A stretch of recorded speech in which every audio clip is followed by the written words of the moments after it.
The following program contains mature content, subject matter, and coarse language that is intended for mature audiences only. Views and opinions that are expressed are not the opinions, views, or a reflection of advertisers, guests, or any syndicated affiliates of the Benet Embry Show broadcast. Viewer discretion is advised.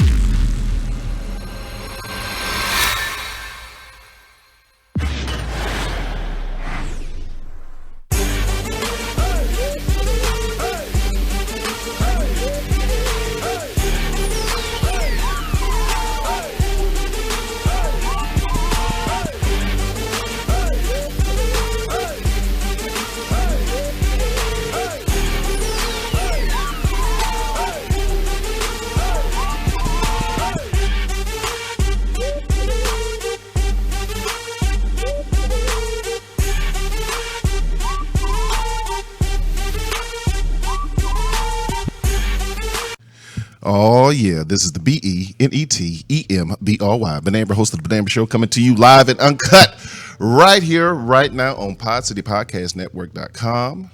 Or is it .net? Can't remember. Been so long. It's been so long. Been that long? Shout out to On Air Media. Man, it has been a minute, but we are glad to be back, man. We want to thank everybody for being patient with us while we were on an extended hiatus. It's not hiatus. Were we on a hiatus? Damn, I missed that one. Well, shit, we were out. I mean, I don't think we were on a hiatus, though. is it hiatus or hiatus? It's a hiatus. A hiatus. Well, We wasn't here. we It's weren't not- here. Oh, okay. But we're Alright. back. Hey, let me tell you something. For real, I sure missed you cats. I missed my partners because I couldn't get in contact with them the whole time we were out. Nikki was out traveling the world and bullshitting around. The lies. James working like a I dog. think you just be making stuff up. Everything. But we are back, ladies and gentlemen. The Benet Embry Show is live and uncut, and we will be here every Monday, 8 p.m. to 10 p.m. Central Standard Time. Just be sure and tune in. Now, before we get into the actual specifics of the show, let me actually introduce you to the people who make this show work. First off, she is the UUA 2016 Model of the Year. She's a writer for DallasBlack.com, but most importantly, she is now a published author. Shout out to Nikki Jackson and her new book, The Secret Life of Danielle Alexander, that she didn't tell nobody about because, you know, I'd have been blasting it all over. Congratulations, Nick Shady, a.k.a. I Miss Nikki, a.k.a. Libra Girl 1016, a.k.a. Chronicles of Nikki J. All of that. All of that. All of that. Because she changed her hashtag every week. My hashtags have been the same for about a year. Libra Girl has always been there. The Chronicles of Nikki hashtag is been there about a year. Well, hey, Nikki, man, I got to tell you, I'm proud of you. I'm buying my copy tomorrow. Hey, y'all go to Amazon tomorrow. All you got to do is go to Amazon.com, look up her name, Nikki Jackson. It pops right up. She got a nice glowing picture and a nice write-up about her. Make and sure everything. you guys follow the author page so you get notification when the second book is coming out, which is going to be the follow-up. It will be called The Secret Life of Danielle Alexander Exposed. So a lot more secrets, a lot more lies. Well, we need to make a stage play Yeah. or make a movie out of it, Nikki. It's definitely would be worth that. Like, can dig serious, it. it's got a lot of twists and turns, and it will definitely keep you locked in on that book. Well, I'm just letting you know, you're sitting next to the director right here. You know what I'm saying? I'm just putting that out there. So the next book will be the book that's on Amazon now is in Kindle format. So if you don't have Kindle, you can always download it to your phone, and then you can download the app, and then you can read it through there. The second book will be in Kindle format as well as paperback. I had so many people asking me, like, what's the follow-up to this? What's going to happen next? Like, we want to know what's going on with Danielle. What's going on with Danielle? So I'm making the second one into a paperback, which means it's going to be a little bit longer. The chapters are going to be longer than the first one, just because everything has to be pulled out and detailed. So I'm really excited where this storyline is going. I'm on chapter 7 now. I'm starting chapter 8. And just the ending of chapter 6, when I reread it and edit and reread and edit, and I'm like, damn, Nick, that's good. Like, I'm excited reading it, and I know what's gonna happen. But I will say that I gave myself a break for a week to refocus and come back to the storyline, just because I didn't want it all thrown together I can dig it. I and know the not feeling. making sense. So I gave myself a week off. I'll start back writing tomorrow and pick back up where I left off. You know what I'm most So I'm super impressed. excited about it. I'm most impressed about this blog that you wrote on the page. Follow this page, Keeping It Real with Nikki J, and she gave a very different perspective on the police brutality from a black mother standpoint. And we definitely got to talk about that tonight, especially with everything that's going on with all these mass shootings and all of that stuff. So this is definitely going to be one of our topics tonight. Now, ladies and gentlemen, to my actual left, he is the man with the plan. He is the show manager, ladies and gentlemen. He is the most militant, high yellow black man in America and executive producer Why he gotta be on there? of Southern Truths. Ladies and gentlemen, Mr. James D. Kane. Man, I'm just here. That's You what just it here, is. Jay? I'm just here. We enjoying this moment. Got to enjoy the moment, man. Ooh, it's been a long time. It's been a long time. I actually kind of missed it. But a change is coming. I definitely. That just popped up in my head when Yeah. you said it's been a long time. I Yeah. was like, but a change is coming. I know. Well, a change is coming. Well, shout out to Bad Karaoke. Anyway, Right. Very bad karaoke. Oh, I can and only sing in the car. yeah, Yeah. we're gonna talk about that because Yeah, if I you know. follow her IG or her I can only Snapchat, sing in the car. Yeah, I can only sing she just in the really car. just be up there just grooving. I be on my thing, but I'm in the car though. Yeah, Like if Yeah, you put ain't a no- mic ain't no- in front of ain't me, no and- witnesses. exactly. You put a mic in front of me and some other people, it's gonna probably sound like crickets. Yeah. yeah, because she's actually really shy. I've seen her when she went to accept an award. She was just so bashful. I just like couldn't believe. I'm like, Nick Shady, this is your moment. I do have a shy side. I actually do. Believe it. I I know do. it's unbelievable. Stay ladies and humble. gentlemen. Yeah. Yeah. No, this was shy. Because as soon as she got off stage, she started cussing me out. Well, that's different. That's different. Soon as she got off You stage- probably said something I off didn't the say wall that. to I said, deserve it. I said, No, he's up there like, oh, Nikki, let's take a picture. I'm like, yeah, I was like, yeah, Nick. I was like, You yeah, rolled your I was- eyes. You rolled I your was eyes just hyped like up. that. I did. I rolled She's my like, eyes and I'm Get me like, out the stage. Get your ass out the way. I was like, damn, okay. All righty. yeah. Oh, and shout out to Voyager magazine. They wrote a very nice article on me. They did. And I was very humbled and very gracious for that. They talked about, of course, the Benet Embry show. And of course, they had to shout out my peeps. And then we also talked about Benet Embry film. So go to Voyager magazine, and I think just put in the search engine Benet Embry, it'll pop right up. So that's what that is, man. So yeah, as you can see, although we were off, we've been busy. And as we have are been busy. progressing to grow, we are growing. So that being said, in tonight's topic, we have so much to talk about. We have missed so much. First off, we want to talk about this article that Nikki wrote. It is completely, I was so astonished because, as you know, Nikki is not political per se. For her to really reach down deep and dig this out, go to Keeping It Real with Nikki J. You'll see it this way. It's the first blog up there. And check it out. Hey, shout out to Tate Richards. Shout out to Davion Jackson. Shout out to Tony Eggman. Shout out to Marcus Kane. All these people, thank you. We are glad to be back. The title of the blog that Benet did not tell you guys is, it's titled, When Will Our Black Men Be Able to Have a Voice? You gotta tell them the name of the blog. I got several blogs on there. Oh, well, this was the first one up there. Yeah, well, I'll just, hey. just give them a little bit more information. So we're going to talk about the mass shootings tonight and the age-old excuse of video games and mental illness. Video Let games me. and I mental said I illness. wouldn't go cuss. But Oh, you going to cuss tonight? I said I wouldn't go You going to cuss. cuss tonight? go on and get it out. Get it out. The same video games that Been around. that kids play here in America. Yeah. They play all over the world. They play all over the world. So if we don't have the same kind of violence in Europe, Japan, Canada, and other places, I call BS. Hey, There's a lot of BS. Shout out to Beto O'Rourke. He he lost all his composure. He said, "What the fuck do you think?" I said, "God damn, come on, Beto." Shout out to LaShawn Van Hook. Thank you, LaShawn Van Hook. I sure appreciate that, ladies and gentlemen. So that being said, we have our topics, we have our cast. We finna hit you with a quick break. Notice I didn't say it. You did. A quick break, right quick. No, a quick break, real quick. Yeah. So He didn't say it. I've grown, ladies and gentlemen. That's so sweet. I've evolved. I'm working so on my proud of you. speech and my diction and all of that. So we're gonna take a break. We'll be right back, and then He damn near went there. Shut up. He was like, this. I was right there. He was right there, about to do it again. He said he'd been working on his diction. I and have. He probably just learned that word yesterday. No, actually, I know. Spell it. Yeah, well, you know, Spell it. Spell it. I'm reading Spell it. a word a day, like Malcolm X What was did. the word for the day? Kiss my ass, Nikki. Oh, okay. That's like 3 words. No, it's like 4 words. That's the word. So power to the people. Damn. You're tuned in live to the Benet Embry Show. We'll be right back.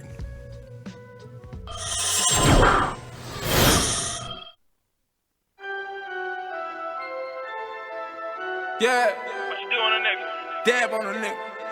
They gon' love this shit. Where'd you get this shit from, fam? I just came out the trap with this shit. Hey. Hey. 30 for 32. Trap looking powder blue. We sellin' Zans, gas. I got the parachute. Plus we got powder too. I'm leaving packs up the avenue. I don't live friends over at the road. Hop at the photo, hop in the coupe. Not taking photos and living proof. 30 for 32. Trap looking powder blue. We sellin' Zans, gas. I got the parachute. Plus we got powder too. I'm leaving packs up the avenue. I don't live friends over at the road.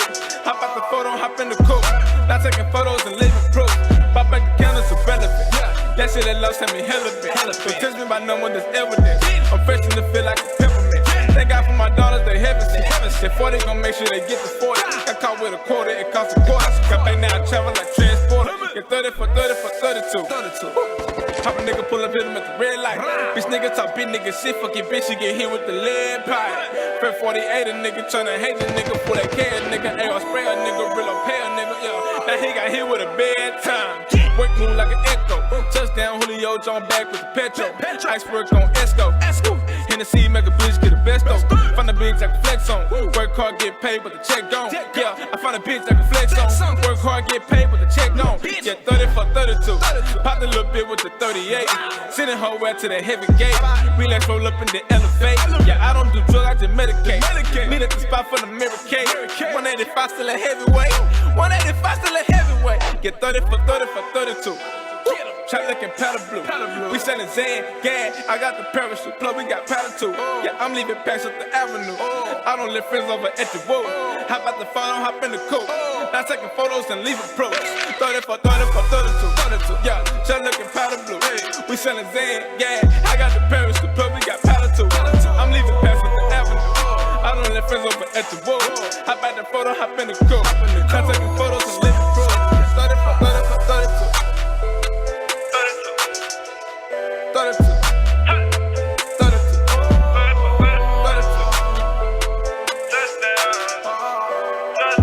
32.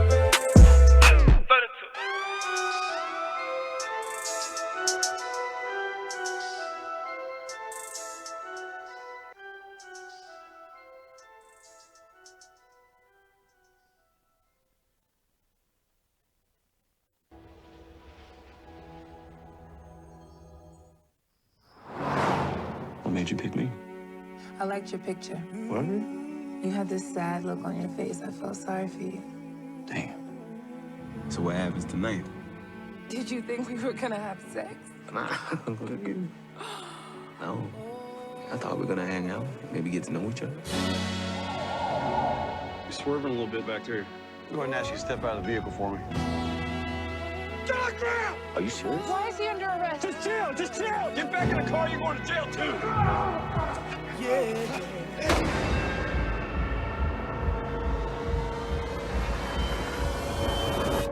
What do you want? I want to ride or die. Cop killers, cop killers. It was self-defense. There is nothing back there for us.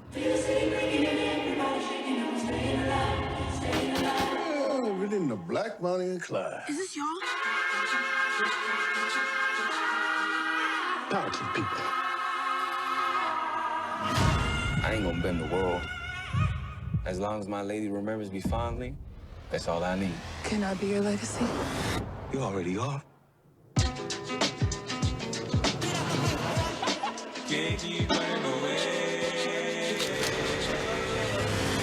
I think everything is destined.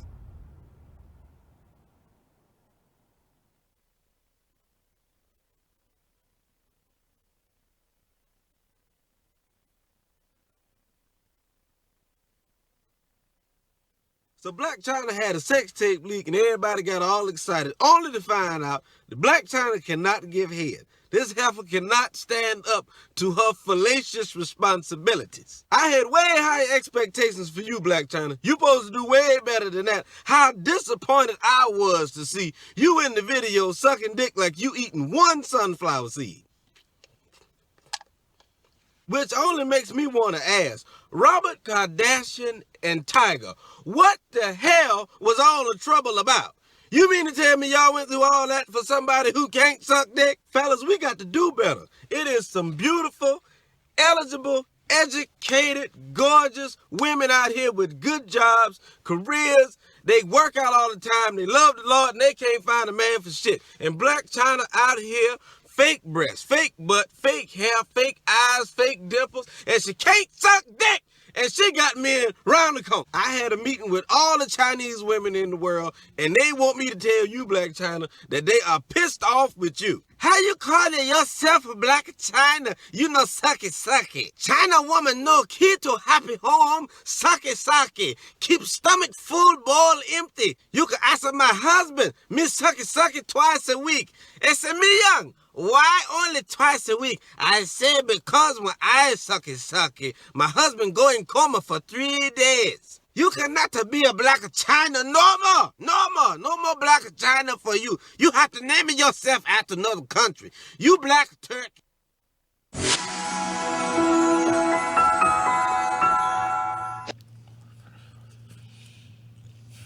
Oh, I'm back. I was. Don't even have your glasses on. Put your glasses on, man. Put your glasses on. I got an email from my agent. I was getting hyped. I'm like, what? Another audition coming up. All right, ladies and gentlemen. You're such a dork. Are we going right into Nick? We going right into Nikki's hot spot? You know what it is. Time for Nick Shady. I don't know why he calls me.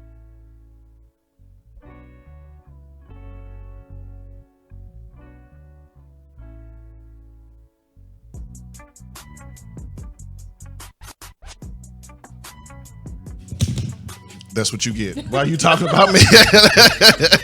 That's what you get. All right, ladies and gentlemen. Here we go. Oh, we got to put it back on him. Yes. Uh-oh. Here Lord. we go. Yes. I know you missed it. Let me drop it down. Let me get. Yeah. You feel that, ladies and gentlemen? This is disgusting. Yeah. This is disgusting.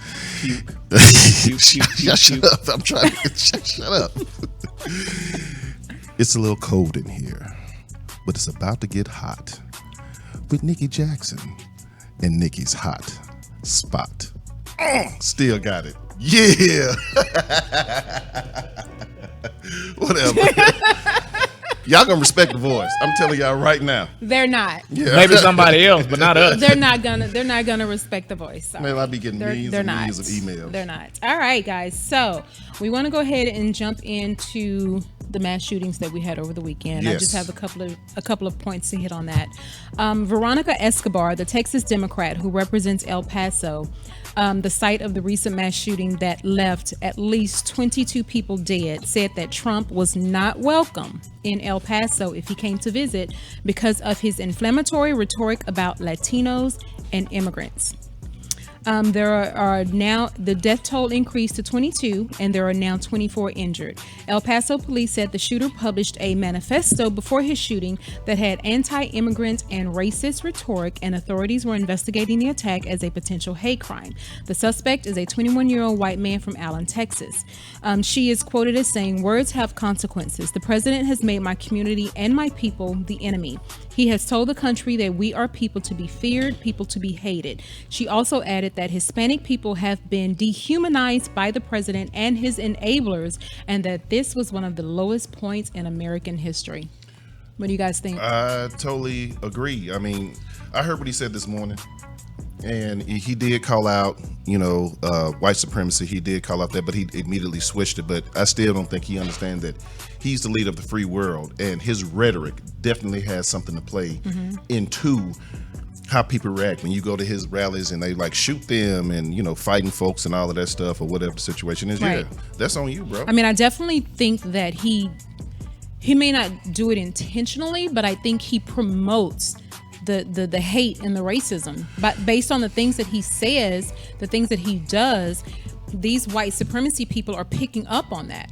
I don't know, Nick. I think he knows exactly what he's doing because he's appealing to his fan base. The majority of his fan base is white people who feel like that they are left out, who feel that all these people coming over here and taking our jobs, all these goddamn Mexicans. They took our goddamn jobs. Well, and it's coincidental that that's primarily who was targeted in the shooting, right?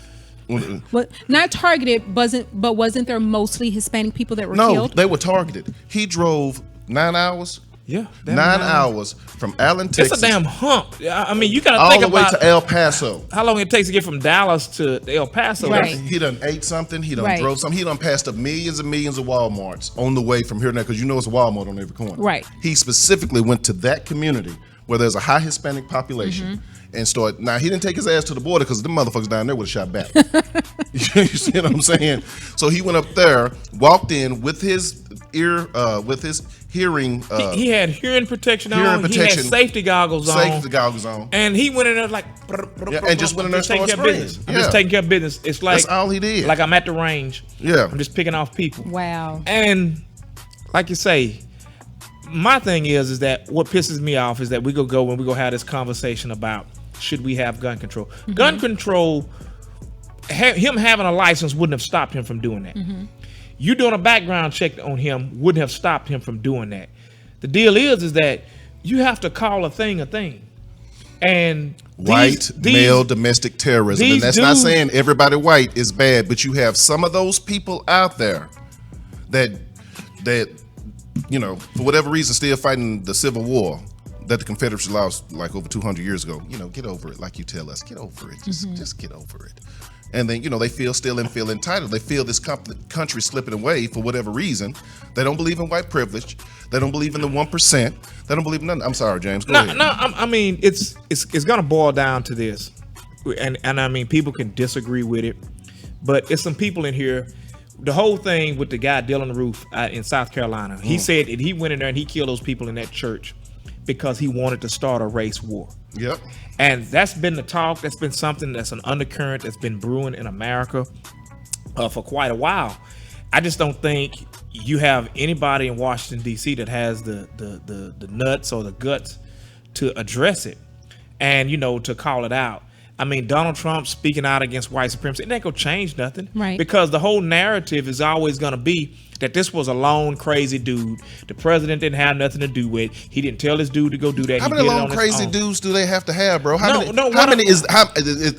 other crazy dudes? Because this is another lone crazy dude in Ohio. What I'm gonna tell lone crazy dude, and what is that? South Carolina. Lone crazy dude for the Oklahoma City bombing. Damn, how many white folks is lonely out there? What I'm gonna tell you is that what Dick Gregory said. He said, now you got black cops, and it always comes back to race. I don't give a damn what nobody say. You got black cops and white cops. He said, why ain't black cops out here shooting up and killing white kids? And he said, because black cops know that the system won't stand for them to go into other communities and kill their people, and they stay on the force, and they just get reassigned to a desk job. That won't happen, or they get cleared of all charges a few weeks later. I'm gonna say this right quick, and then we're gonna throw it back to Nikki. The police ain't here to protect the people. They're here to protect property. That's the whole thing. I mean, if you get saved in the consequence of that, then kudos for you. But the whole thing is that, I know it says protect and serve property, because if that property value goes down, Yeah. If that messes that's everything revolves around this whole money thing. We'll expound on that later. Go ahead, Nikki. My bad. And sadly, there were 9 killed in the Dayton, Ohio shooting, including the sister of the suspected gunman, Connor Betts.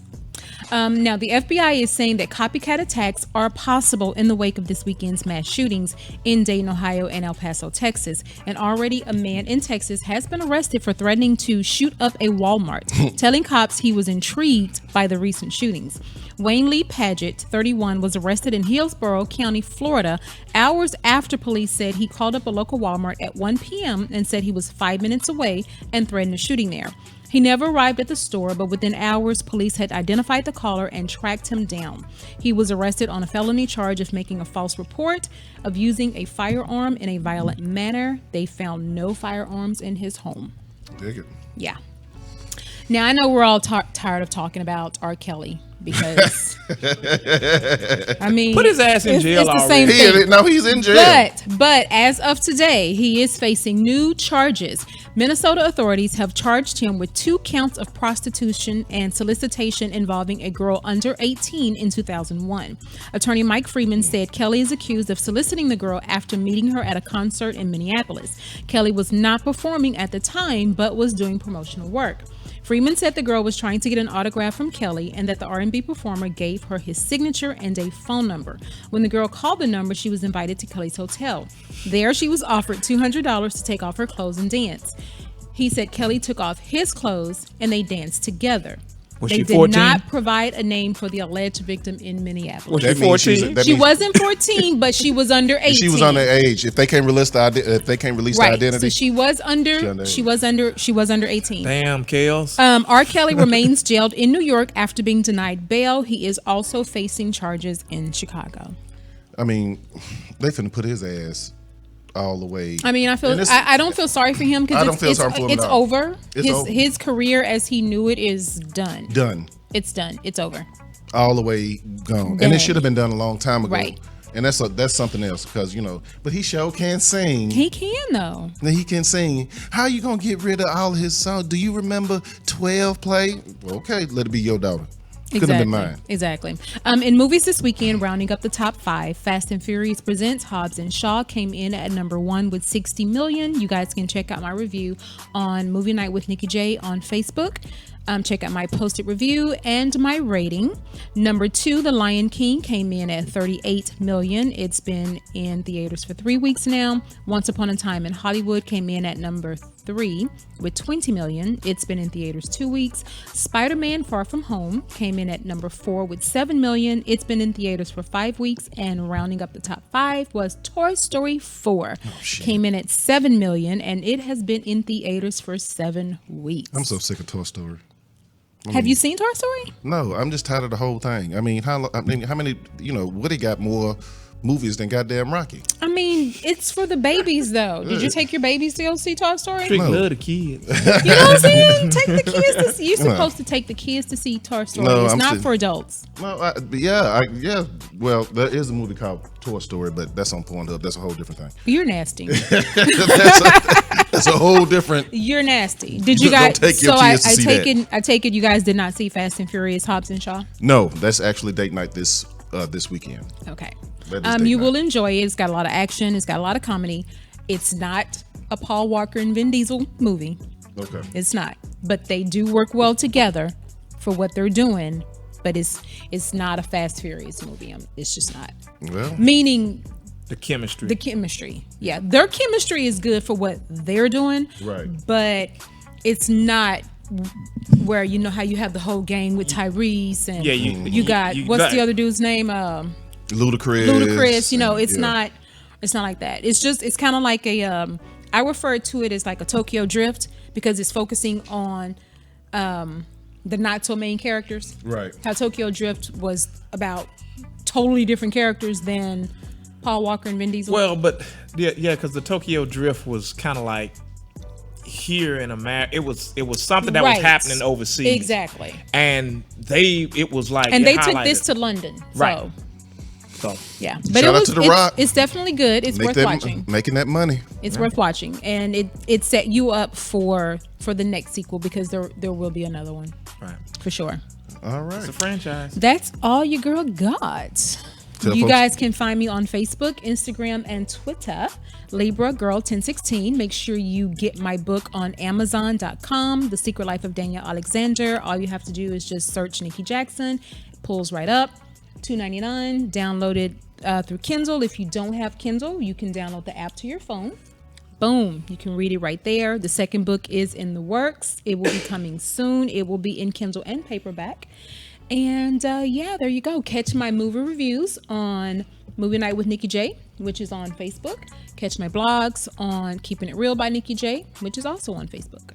All right, ladies and gentlemen, got to make a special announcement. Ladies and gentlemen, I would like to let you know that the brothers of District 12 of the UMW Scottish Rite Grand Lodge, AFAM, Ancient Free and Accepted Masons, Texas Incorporated, and Queen of Sheba Grand Chapter are presenting a back-to-school drive this Saturday, August 10th, 2019 at 9 a.m. District 12 would like to invite you and your family to our annual back-to-school supply giveaway. Come out and pick up essential school supplies for your scholars from grades pre-K all the way up to through the 12th grade. Food, games, school supplies, raffles. The location is 2903 Martin Luther King Jr. Boulevard, Dallas, Texas, at the District 12 Masonic Temple. That is, in case you don't know, that's sunny South Dallas. So, hey man, shout Sunny South G. out to South Dallas. And, Shout out okay, to now the the other South question Side. I asked you was that do they need to pre-register? Oh, if you need to pre-register, you can go to, well, actually you don't, but if you do want more information, you can go to www.district-12.org, or you can go to www.burningbush006.com. All the information is right there. You can send an email, and somebody will definitely get back to you ASAP about this. Doing good in the hood. That's Doing what good in that's the it. hood. Awesome That's all you gotta say. sauce. And everything. So, ladies and gentlemen, as we get ready to make our call, we're going to hit you with a break. And then when we come back, we should have actor, comedian, voiceover artist, Omar Gooding on the line. You're tuned in live to the Omar Benet Embry Gooding Show. is gonna be on the line, guys. We'll be right back.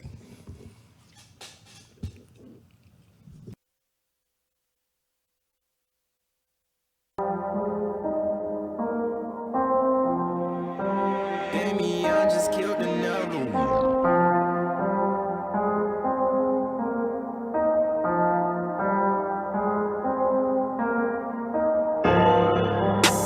Girl, you must know you some magic. Cause I ain't never felt no shit like this before. I hope you don't take this the wrong way. But I just wanna see how deep that this can go. Can you see me? Do you feel me? I wanna take my time. Cause this the only type you see inside your mind. The type of feeling that tingle right down your spine. Confidence to tell you it's okay for you to lose control. Girl, you must know you some magic. Cause I ain't never felt no shit like this before. I hope you don't take this the wrong way. But I just wanna see how deep that this can go. Finna get crazy, better hold on tight. Long as you don't go left, we can do this right. One night will make you change your life. Come with me, I'll take you anywhere you wanna go. Is you with me? Is it worth your time? Weigh out your options, I heard this in your sign. I can see me in your thighs. Confidence to tell you it's okay for you to lose control. See you more than just a bad bitch. Everything different, you never average. And you don't care how much that man gets. You know your worth and you show them that you can get it on your own. That's sexy, you independent, you got a mind. All that bullshit ain't really worth your time. I wanna know you looking right inside your eyes. Confidence to tell you it's okay for you to lose control. Girl, you must know you some magic. Cause I ain't never felt no shit like this before. I hope you don't take this the wrong way. But I just wanna see how deep that this can go. Girl,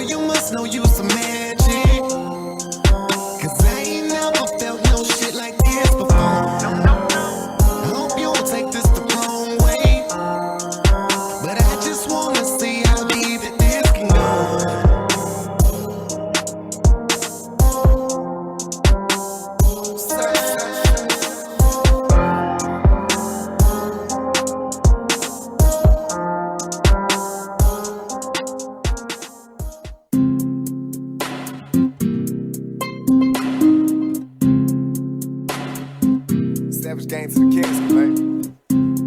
Bunch of niggas, I just see myself now. For real. Okay. Started in the bottom of the map with the roaches in the rat. Stayed in the trap and never got trapped. Every day I slept with that metal. Tryna knock a chunk at your boy like Geppetto. See, my husband left me.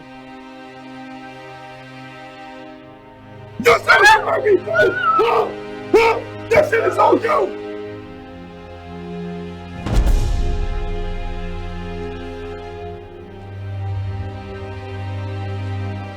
She came back. We just wanted to protect you, baby. You promised me that you would never keep something like this from me. Yeah. What you do on a nigga? Dab on a nigga. They gon' love this shit. Where'd you get this shit from, fam? I just came out the trap with this shit. Hey. 30 for 32. Chop like in powder blue. We selling Zans, gas. I got the parents. The first thing I think about when I wake up in the morning. I'm leaving packs up the avenue. I don't live friends over at the wall. Hop at the photo, hop in the coupe. Not taking photos. The most beautiful, most intelligent, most talented woman I've ever known. I love you. I'm leaving packs up the avenue. I don't live friends over at the wall. Hop at the photo, hop in the coupe. Not taking photos. I love him so much. I can't see myself with anybody else but him. You brought pain and suffering to your life.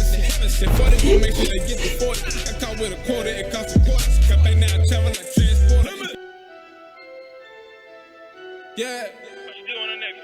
Dab on a nigga. They gon' love this shit. Where'd you get this shit from, fam? I just came out the trap with this shit. Hey. 30 for 32. Chop like in powder blue. We selling Zans, gas. Maybe I didn't make myself clear. You didn't understand. I'm not raising no kids. Boy, man, I don't know what Prince take, man. His new girl. Hey, how you like that food, Crenshaw? Man, dead people food. I know. For zombies. I know, man. He got there, boy.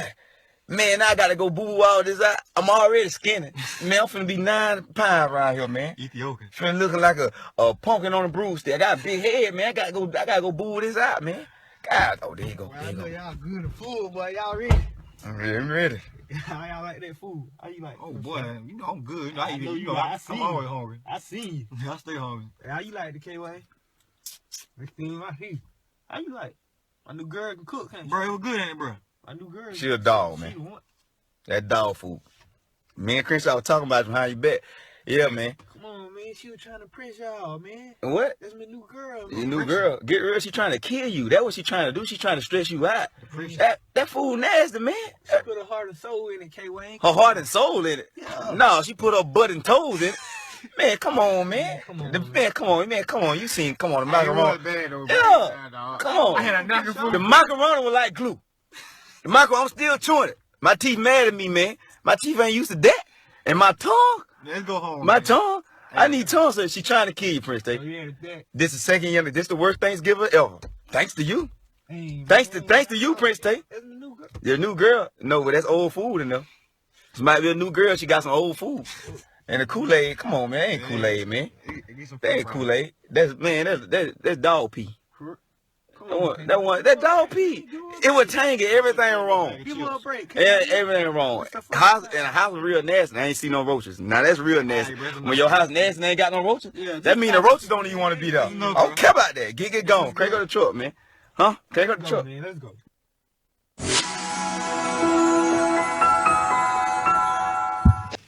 All right, we are back, ladies and gentlemen. We're getting ready to make a call.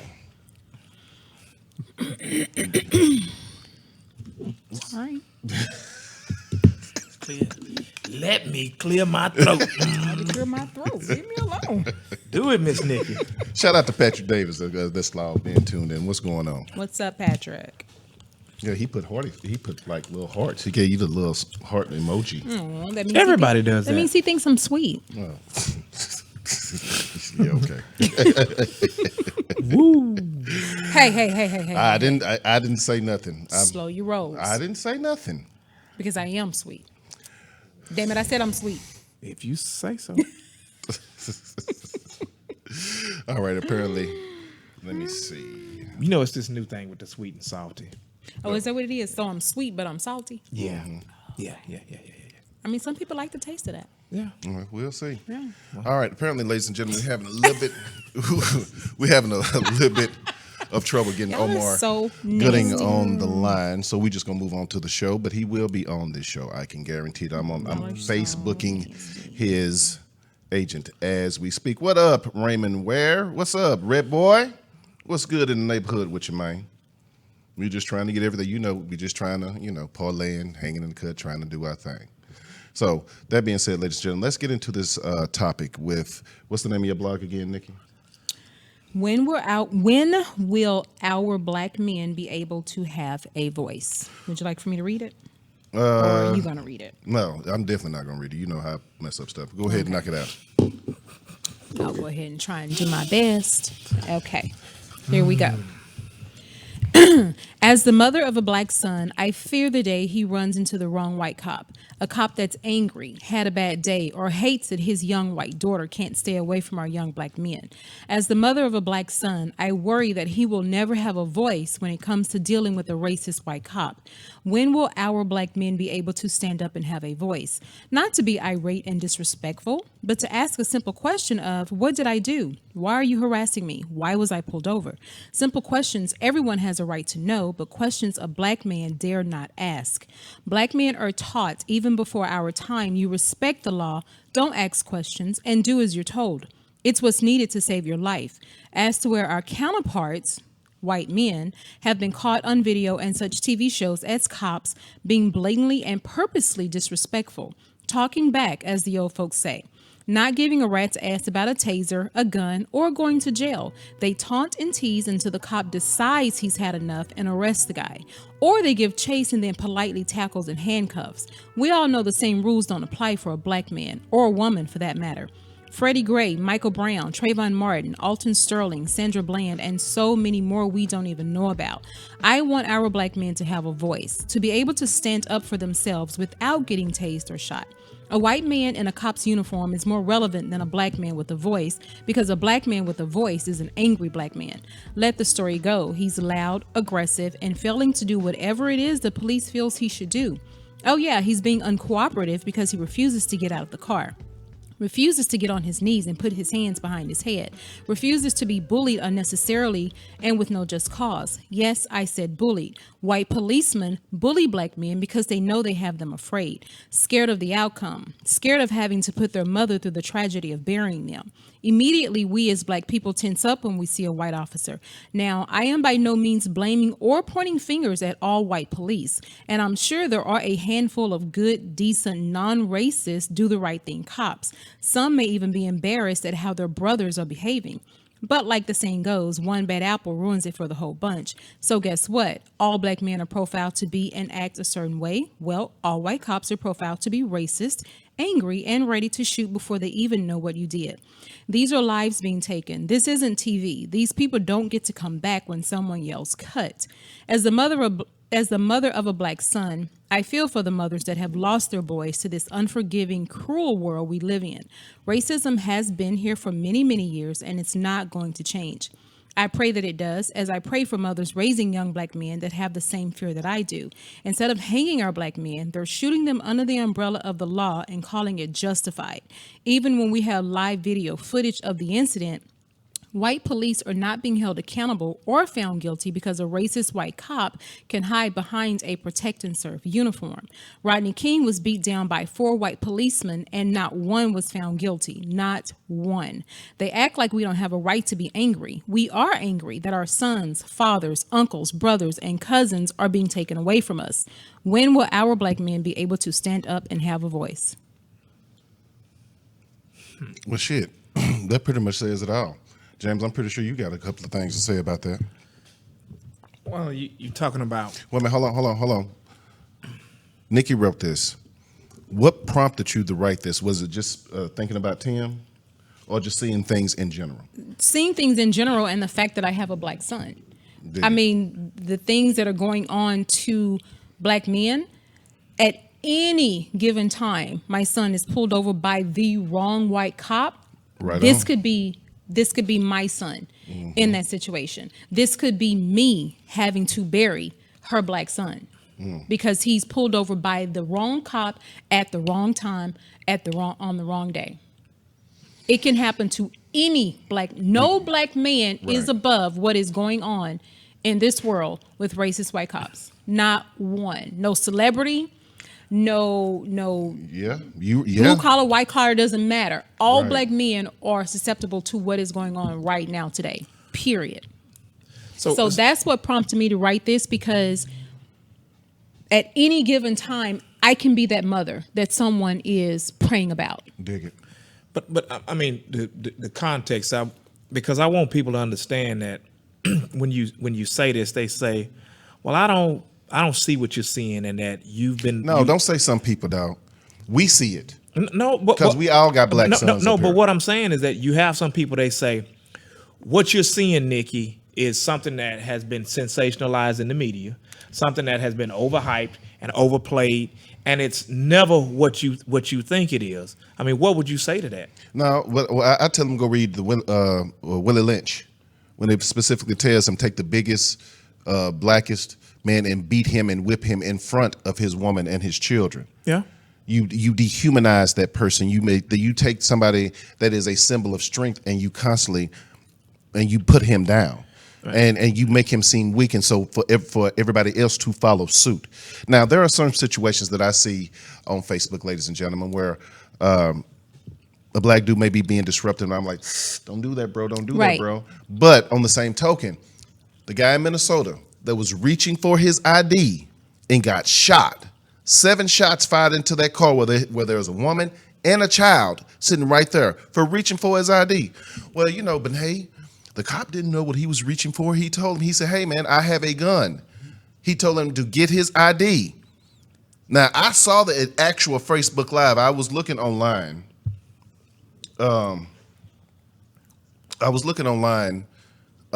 For the whole video, but it just shows the fact after he got shot, and I guess you can see that for, nobody wants to do that. I mean, but the reason why I'm asking the question is that I think you have a disconnect where you have some people that just, to them, it's not in their sphere.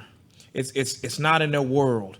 And what you're talking about, what you're writing about, and what they see people, quote unquote, bitching about is something that doesn't really exist, because it doesn't happen to them. It doesn't happen to them. And so when people say this, it's like, what can you say to somebody that when you come in and you say, like, if I come over there and I pinch you, Nikki, and you say, "Damn, that hurt. Why did you pinch me?" And then I say, "Damn, Nikki, that didn't hurt." That didn't hurt. That's just in your mind. Right. Yeah, But you have people that say, "Well, the pain that you're experiencing, I don't have nothing to do with that.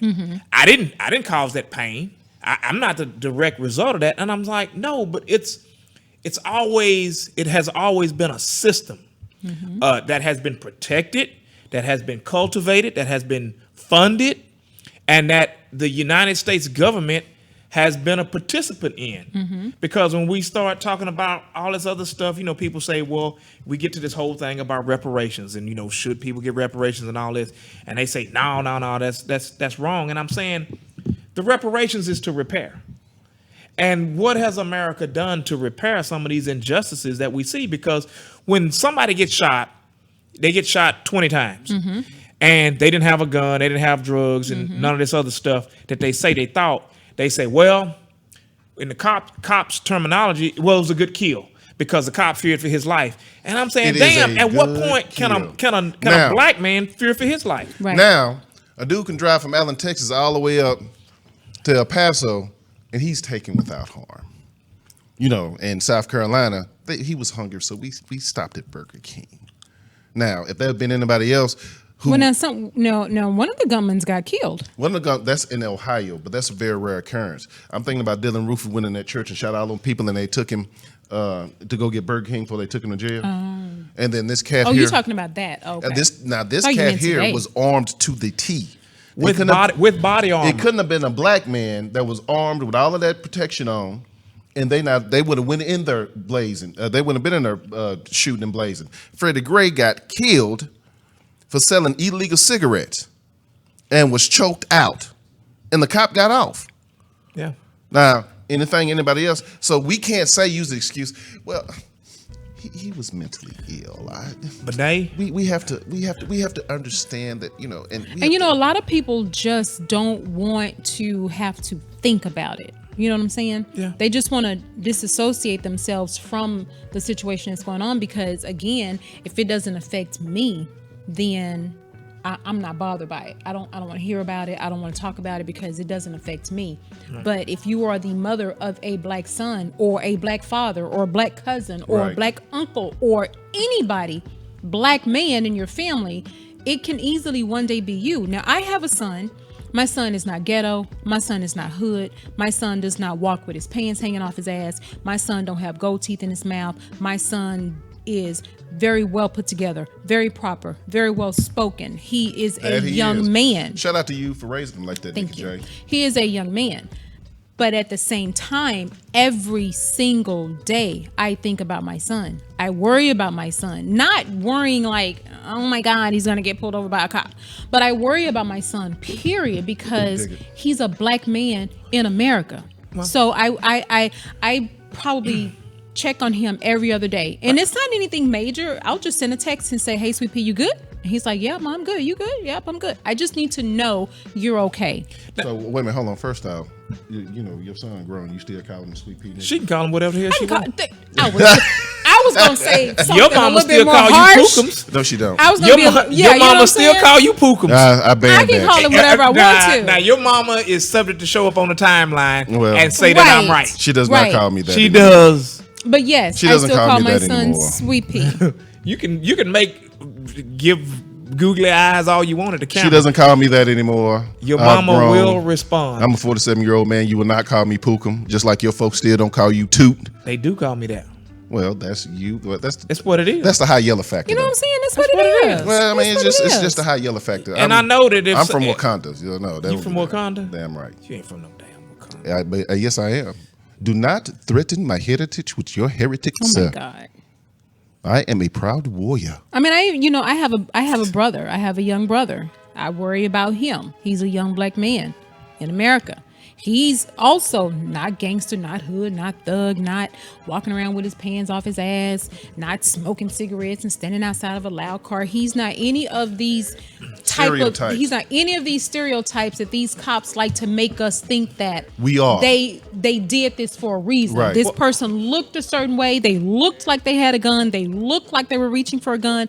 That's why I shot. Shout out, wait a minute, hold on. Shout out to Marcus Kane. He said, but it doesn't matter what if he is ghetto, hood, the weapon, what they see is black. I agree. Right. I absolutely agree. Which is why I worry about my black son. Something I wanted to put on your mind, and I'm just putting it out here in the atmosphere because I heard it, and it was something that I hadn't considered. But I was listening to some attorneys talk, and they were talking about the shortfalls within the municipal budgets all over the country, and this is how this plays in. And somebody can say, well, this is all in your mind, that you have these city councils in these different cities. They put the request into the police officers that, hey, listen, we need to fill the potholes to fund your job. We need money. So they do the same thing with privatized prisons. No, this is not prisons. And I'm saying what these guys do is they put an onus on them, like almost like a quota, to write tickets to get people into the court system. So what they do is they increase the opportunities for poor people to have encounters with police. That's interesting, James, because I read an article that says 78% of all people that's in prison are below, or people black and white, Hispanic, whatever, are below the poverty line. Right. So is it colorism? Is it racism? Or is it classism? It's all three. Okay. I believe it's all three, because if you come in and like they were talking about the bail system, that if a person for a low level offense, you get some tickets, you can't pay the tickets. And then they say if you ain't paid the tickets in 30 days, then a $200 ticket goes to be a $400 ticket. Which you still can't pay. Yeah. And so then now you still got to go to work. You still got to do things. And so now you get pulled over and you get arrested. And you go and you have to try to make bail to try to keep your job, to keep your family, and to do all these other things. And it's like it's a cycle to where people have other things that are low level offenses that they end up building up to something that eventually puts them in a bad position to where they start a cycle. And what they were talking about was that what this quota system almost is a guarantee that poor people, regardless of color, are going to have more police encounters. Question, Nikki, what do you think is a possible solution for this? Is it better training of the officer? Is it? I mean, is of it course, dismissing stigma? Is it dismissing the stereotypes? You can say better training of the officer, but Benet, if he's racist, he's racist. You can't train that out It's of hard, somebody. yeah. It is what it is. And if they feel a certain way about a black person going in, they gonna feel a certain way about a black person while they're in there. So you can train the cop not to shoot or shoot him in the foot, shoot him in the leg. No, they have tasers. They can tase them. I know this. But what I'm saying is they immediately pull their gun. And yeah, you can train them not to, but they're still gonna. Well, and I mean, it comes down to a policy perspective, and because the perspective used to be is that you meet force with like force. If you got a dude he's drunk and belligerent and he's stumbling and he's walking, do you really have to pull a gun out on him? Right. Can you go over there and tackle him Right. and push him down? Exactly. And detain him? Exactly. I think you can. But here's a question for you. Are these cops, not all of them, some, the white cops that have shot black men in this day and age, could these cops be considered racist or just fearful of a black man because they don't know what this black man might do? May not be racist, but they're fearful of this black man. It's possible, but I think at the same time. You think it's more racist than anything? I mean, I don't know, because and that's where we get into the gray area. Like, you can't know what's in a person's heart. Right. I mean, because I think if I was a cop, and let's say if I was a cop in a really messed up neighborhood, and I see 5 black kids walking. No, not if I was a cop. I'm sorry. If I was in a bad neighborhood and I see 5 black kids that look like they up to no good, I'm immediately lock my doors. Should I not lock my doors because they're black and I'm black, and so they're probably not going to hurt me? They can hurt me the same way they can hurt somebody else. So can it depend on the neighborhood that you're in, what you're dealing with, the violence of the neighborhoods that you work, and instead of these cops being racist cops, can they just be fearful of the situation? Because I'm gonna lock my doors if I see 3 black men walking toward my car at midnight. My door's locked when I put the car in gear. There's a difference between safety and Nikki, from what I know, don't carry a gun. Not only that, Nikki is a female. She's a small frame female, so I can understand her taking safety precautions. But if you're a police officer that has a bulletproof vest on, that has a taser, a gun, rounds of bullets, and also a billy club or whatever, so that's a whole different thing. I'm all for safety, because if I go to a certain white part of town me too, or go to East Dallas and women, hold on, those SA don't look friendly at all. They do not. But what I'm saying is that, and I mean, it's you're saying it in a joking manner, but it's like it's a bias, and that you don't have to necessarily be a racist to be biased. And I think we all have our bias. Or could it be let me play devil's advocate for a second, because police officer has a job. His whole job is like when we go to work or do everything. We want to do our job, get off work, and go home. And anything that's going to prevent that, we get pissed off about it for the simple fact. And I say that because if my wife called me, I'm on my way home. Can you stop at Walmart? I'm like, damn, I'm just ready to get home, or whatever the situation is. Now, is it the stereotype that is put out there in the media? All black men are thugs. Nikki, you supposed to be on child support with 12 kids. And how much do they actually know about us to say, okay, maybe he's not a threat, he's just like me, or whatever situation. I'm gonna make it real simple. You can choose to engage, because if I'm a cop, you think about this. If you riding home tonight, you leave here and you riding home, and you're driving down the road, whatever road you take to go home, and somebody's on the side of the road, stopped, and it looks like they have a flat, are you gonna stop? I'm not. Benet, you go stop? No. Now, I'm not going to even stop for a mother that's holding a baby in the rain. Right. I'm not, because people will do anything and use their kids for situations like that. So I'm not stopping for you know what's crazy? anybody. And you know what? And I don't, and on the real, if I'm stranded somewhere, I don't want nobody stopping for me. Let me call AAA and get this taken care of, or let me call my brother to come and get me. I don't want nobody stopping to help me. Don't try to coax me into your car.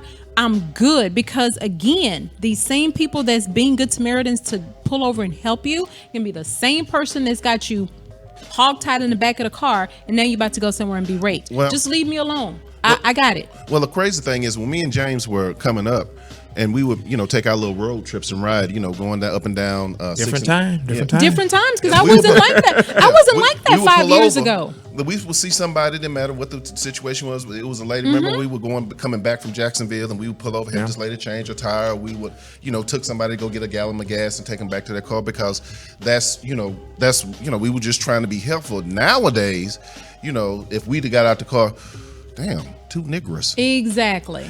I mean, they coming to rob me? Benet, this is what I say. I have friends that are police officers, and I believe you choose to engage. And so I got a friend, he says, hey man, listen, I come in, I'm not chasing these young cats. If this cat if I go to pull him over and he want to run, he's like, man, I'm not shooting him. If he's running away from me, he's going that way, and I'm right here and he's running away from me, I'm not going to shoot him in the back. I don't know why he's running. I don't know what's going on with him. He said, we'll catch him again. Can I run the radio? You sure can. Can I run that chopper? You sure definitely cannot run. So the dude is like, let him run, because if he's running because he's afraid or whatever, he got some dope on him. He said, if he got something on him, we go get him.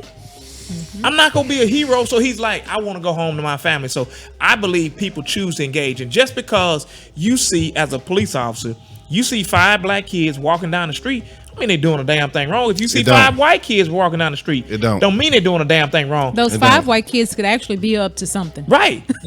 I mean, any of them could, but my deal is that if I hadn't got a call that 5 kids just broke into a damn car or went and did something illegal, I'm not gonna bother them. Katrina Rudolph says the police officer, hold on, scroll up. The police officer that was recently found not guilty made a statement saying something to the effect that his training in the academy taught him to feel threatened if the individual doesn't comply with their command. Now, I don't know if that, but is that I don't know. Does anyone of y'all know if that's a true statement? This is true, because if they tell you to do something and you don't do it, then they're trained. They're not trained to injure you. They're trained to shoot, send a mass. They want to hit you. Military term, ladies and gentlemen, that means from here down to your waist. Send a mash right here. They're trained to put 3 rounds in you, send a mass. And if you still moving, put 3 more. They get a burst of those bullets. I think I said this one time on the show, but I'm going to reiterate. If you guys are being pulled over by a police officer and it's nighttime and you're on the freeway or whatever, you have the legal right to get off the freeway and go into a lighted area like a gas station or something where there's other people. You have the legal right to do that. You don't have to pull over on the side of a dark road and let a police officer up. Well, you Nikki, have the right to go to a lit area and pull over. It's you're not running away. You put your flashers on, keep driving. He gonna stay behind you until you get off that freeway. Go into that McDonald's or that Burger King or whatever, but go where people can see you. Well, the whole thing, I tried that and I got charged with evading arrest. And I was you went home. Yeah. Your ass pulled up in your driveway and you were like, no, he behind me. I don't want to get my damn car towed. I'm going on to the house. Which is a true story. I know what you said. It was coming down the road. I saw the lights come on. I was like, shit. Well, I can't. Damn, if I pull over now, I got warrants. So they finna tow this car. I'm just gonna go to the house. So I slowed down, cut my blinkers on, put my hand, hey, come on and follow me. Shit, I pulled up in the house. It was like 12 of them. I'm not bullshitting. Get on the ground. I mean, they was like with shotguns and everything. It was 12. But shout out to Lancaster BT, PD. Wow. But they won't go to Lancaster down for that At very all. reason. Wow. I won't go to Lancaster. It could be Megan Good, Halle Berry, Gabrielle Union say, "Hey, come have a foursome with me." I'm not going. Well, Marcus Kane said it's funny that we're talking about this because he actually saw a brother today off I-30 changing a Caucasian lady's tire. That was a boyfriend. Listen. I'm just playing. I don't know. Now you tell Cousin Mark. You tell Cousin Marcus that James Kane wouldn't change that tire. Your ass better have some AAA. You know what I'm saying? Oh, and just in case you guys don't know this, but you should. If you do not have AAA, because everybody don't have AAA, everybody don't want to kick out that extra change. But if you don't have AAA, that number on the back of your driver's license, you call that number. Roadside assistance. Roadside assistance. Those people will either come and change your flat or put gas in your car. Shout out to Safety Tips by Nikki J. You know what I'm saying? Oh, ladies and gentlemen, I keep forgetting to do this. We are back. We have somebody new in studios tonight, but we also have the veteran. We also have the man, the old dog. We also that's been rocking with us for that. Shout out to my main man Jason and also Ziggy. What's going on, people? Can they see you? Can they see you? They working on the camera now. It ain't gonna be pretty, y'all. There they are. I'm surprised, and I'm actually surprised Ziggy hadn't jumped in on this. I know. For the simple fact that Zig, I've been hogging the microphone, so. Okay. So wait a minute, Zig. What do you think about all of this that's going on with Nikki's blog and everything like that? I think that I've made my thoughts clear quite a few times on the show before. I think that the problem is that there just frequently seems to not be consequences, and that's kind of across the board. I don't really want to get into like the ticky-tack stuff, but I think that it has to do with it comes down to, for me, across the board, if an officer commits an abuse, they frequently escape long-term consequences, because what happens is they may get fired from one department and they will immediately go to another department. And we just recently saw this in Louisiana with Alton Sterling's killer, right, who was then let go by the second department once it actually became public knowledge that he was rehired. So I think it's a very difficult thing, and I understand that police officers frequently have a very difficult job, but I feel that when it comes down to it, if you do something wrong, you should be held accountable, and that's where it really gets down to brass tacks for me personally. Dig it. And ladies and gentlemen, listen, there are some very good, dedicated, righteous police officers out there. Absolutely. And it's a shame that they do not get the credit, and they're lumped into this category.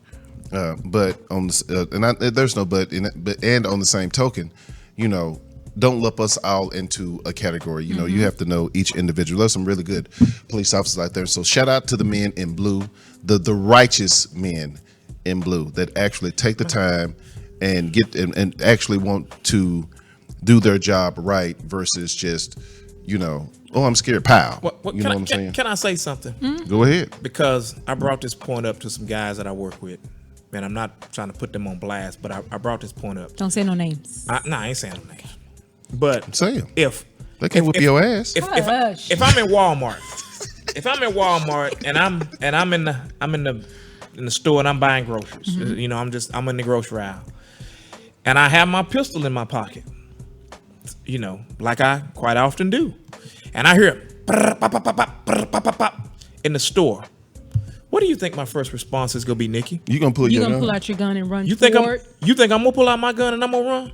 No, run toward the gunman. You think I'm gonna do that? You're not gonna do that? Shit, hell no. Oh, well, my bad. Then why you ask me? I'm asking because because most no, I'm kidding. No, most people think like right now, if we heard a loud bang in here, we heard a loud bang or something that sounded like a gunshot.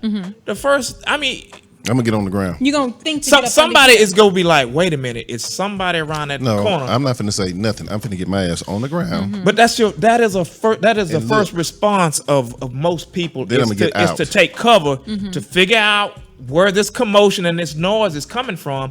And if I'm in Walmart and I got a pistol in my pocket and I hear some shooting, now I may be inclined to figure out which way I can get the hell out of there and get my family to safety, or to get my children to safety. That's gonna be my first priority, to get me and my family to safety. What would you do, Nikki? You got your gun. You in Walmart. You're here. I'm not that brave. No, I'm not gonna rush to it, but I'm definitely gonna get on the ground, pull my gun, and find out what's going on. If I get a clear shot, I'm gonna take it. Finding out what's going on. You trying to get the hell out of there? I'm trying to get the hell out of there. I'm trying to save my life. Self-preservation is the first law of nature. Because I don't know who else this gunman got with him. So it could be 2 or 3. It could be 2 or 3. Yeah. You know, the boys in Columbine. So why am I going to pull out my gun to assess what's going on? I got a little bitty gun, and he got a. Wait a minute, stop. The odds are not gonna match. I had no Harlem Nights. No Harlem Nights. The odds don't match. Wait a minute. My little bitty gun can't match. It just can't. He gonna take me out before I can. That's gonna be a soundbite tomorrow. I'm telling you right now. Do it one more time, Nikki. Do it one more time, Nikki, please. Hey, y'all be worried about me making sound. Oh man. Yeah, so I'm not going to pull out my gun. I'm gonna be like James. I'm gonna be listening for where the shot is coming from. And if going the it's opposite from direction. Way up there, my ass is going back this way. I'm trying to go out Walmart's back door where the boxes are, where the load dog is. Wait a minute, what was I'm it? trying to get out. What does it say in the time when somebody take off running? We all running. We all running. You know what I'm saying? And then once we get 100 yards from where we were, why are we running, dog? Yes. Oh. But if I hear gunshots and screaming, and I hear it's way up there, I'm going out opposite direction somewhere. I'm going out somewhere. I'm not trying to be a hero. The reason why I brought that up is that a lot of times I am in Walmart, and I'm sure that there were some people that were in Walmart that had some concealed handgun, but you don't know this stuff happens and it develops so fast. It's so quick. Because this dude walked in the store and he had shot within a matter of like a minute. He had killed 22 people. He killed 22 people. He injured 40 others. That's a lot of damn people in 1 minute. In a minute. So again, if he's got a gun that can do all of that in less than 60 seconds, there is absolutely nothing that my gun can do. Because I'm like, if I see the dude and he's walking, like if I see him walking in that direction, and you behind him, and I'm behind him, I'm shooting him all dead in his damn head. He's going down. I'm gonna take him out. But if I don't see him, and if I can't get and you don't have a good off, shot, because if you shoot him in the leg, guess what? He gonna turn around and start shooting. Right. Period. And I'm like my daddy said, you shoot him in the head, you work on the head and the ass, or lay down. Right. There you go. But I mean, I'm not gonna be a hero. And I'm saying, but you have police officers that I think are adrenaline junkies that would run to that. And we saying some. And it's some, but not all. But what I'm saying is that, would you say the small majority? It takes a special kind of person to run to a firefight, and we have police officers that are trained to do that. Because they feel compelled that they have an advantage because of their training. That's why I could never be a cop. I could never work for anybody where I have to protect their life with mine. Nikki, go in and get him. I quit. No, here, y'all can have all this shit here, the badge. I'm not running toward you be it. Secret Service? I'm not throwing my body in front of nobody. Are you serious? You wouldn't slave the president. You wouldn't save the president, Nikki. This president? You wouldn't try to make even the last president. This president, look, you hear some gunfire, you kind of like. Hold on, Nikki. Even the last president is like, wait a minute. I'll take a bullet for Barack. I'm not taking a bullet for nobody but one person, and that child lives in Virginia. Yeah, right. I'm not taking a bullet for nobody. I'll take a bullet. Y'all want him. Y'all don't really want me. You know what I'm saying? Y'all didn't come for me. That's who you got the beef with. So if you just let me go, I promise you can have it. I'm gonna just turn and walk away. You can have it. I'll give you a hug on the way out. I dap you up and everything. Just let me just go. Go ahead and do your thing, player. No, I can't run toward danger. All right, ladies and gentlemen, it is at the top of the hour. It is now 9:15. I need to make a couple of calls, and we are going to take a break. And then after that, of course, we're going to get into the soapbox with James Kane, and we're going to talk about your favorite president. Oh, yay! Do we have to? Hey, man, I just want to go over his little speech that he said today when he gave the wrong name. You know, he said Toledo when it was actually Dayton, but you know. And what did he say? He said, I don't know. No, he was like, God bless. Toledo. The people of the Toledo. Like, I just sniffed some cocaine and I'm sweating. And This what he was actually doing. He's like, God bless Toledo. When he gets up talking, man, it's like he goes and he does a couple of lines of coke before he get up and start talking. I'm done. I'm serious. That's what it seems like, because this dude is like, I don't know what the hell I'm talking about. I'm just saying. I'm gonna say it, and it's not to hate on the president, but it's like his lips around his nose is wet when he's up talking and he's giving a speech. Look at it. I'm saying, just look at him next time you see him give a speech. He done called him a whole. He look like he doing coke or something. He called him a whole junkie. Kim Jong-un, I'll suck your dick, baby. Oh my God, y'all are so sick. Y'all, that's Benet. You started it though. Gotta take a break. All right, we finna take a break, ladies and gentlemen. You're tuned in live to the Benet Embry Show.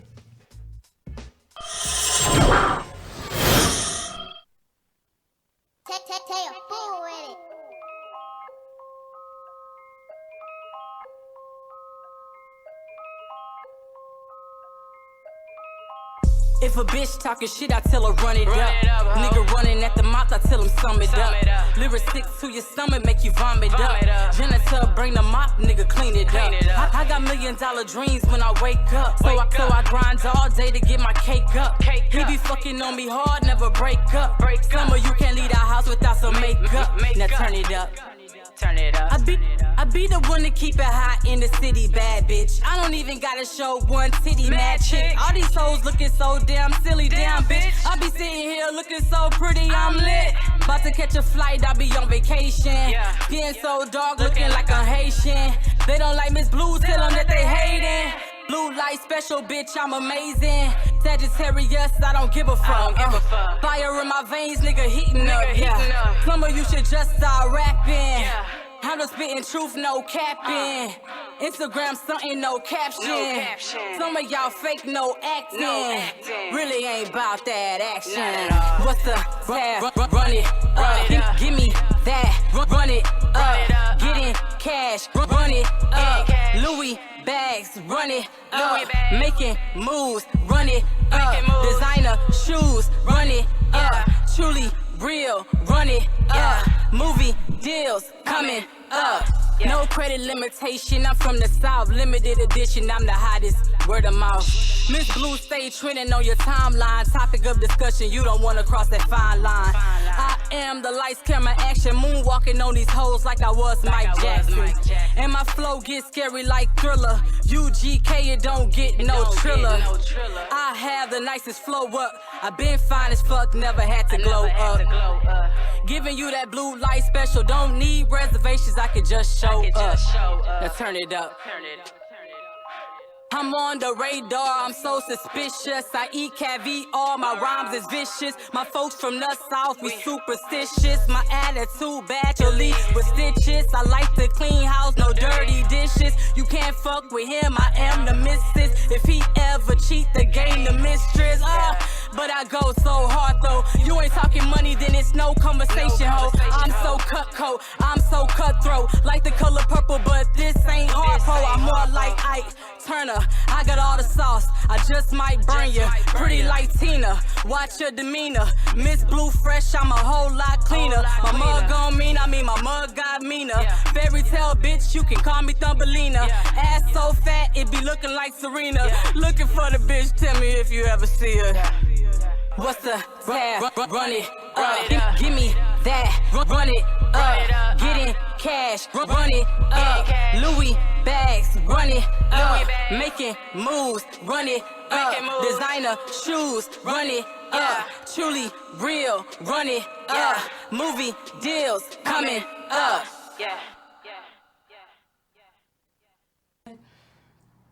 This bitch really got you feeling yourself. You must have forgot who I am. Matter of fact, I think you forgot who you is.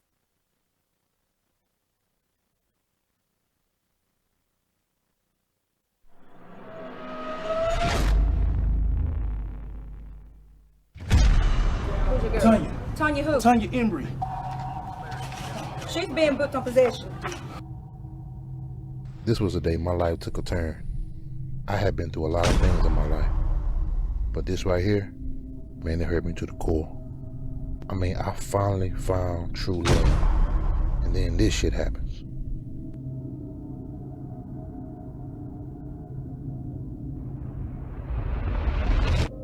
And now, I don't know if I ever get to hold her, make love to her, or even get to talk to her without a glass wall. I mean, this is my third strike, and I'm looking at life. Dope man. Yeah, bitch, I'm the dope man. North Tyler dope man. Pull up or I can bring it to your door, man. What you trying to scope, man? Cause I'm the dope man. Like, why the fuck would you bring her here? Niggas buying, moment of silence, pray to I think I may be in love with her, right? I'm talking dope boy like I'm in the 90s. I'm finna throw a party, and if you broke, you not invited. Look, man, love and drugs, they don't mix, okay? So one day, your ass gonna have to make a decision. Come from, I like my money in a lump sum. On go, man, you know the program. Hey, meet me at the stove, fam. Nigga, I told you, I got this, man. Ain't nothing gonna happen. Don't worry about it. It's on me. North Tyler dope, man. Pull up or I can bring it to your door, man. What you trying to scope, man? Cause I'm the dope, man.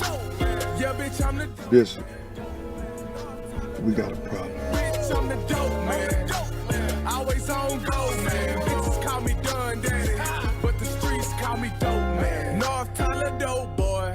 Dope, man. I came a long way from old boy.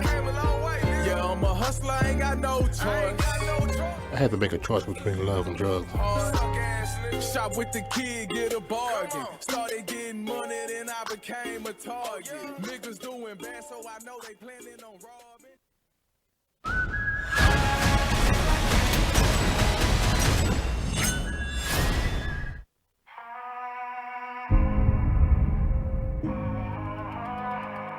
I've lived in a world of death. I've watched people I've loved die. Some fast with a bullet. Some not enough left to bury. Yeah, I'm gonna take my horse to the old town road. I'm gonna ride till I can't no more. All these years I've kept my secrets. But the time has come to face my past. And if it comes looking for me, they will welcome death.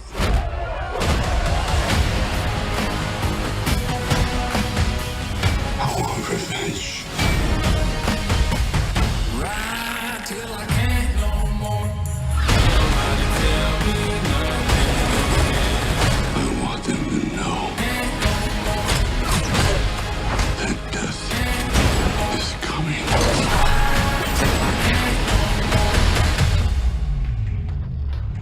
And there's nothing they can do to stop it.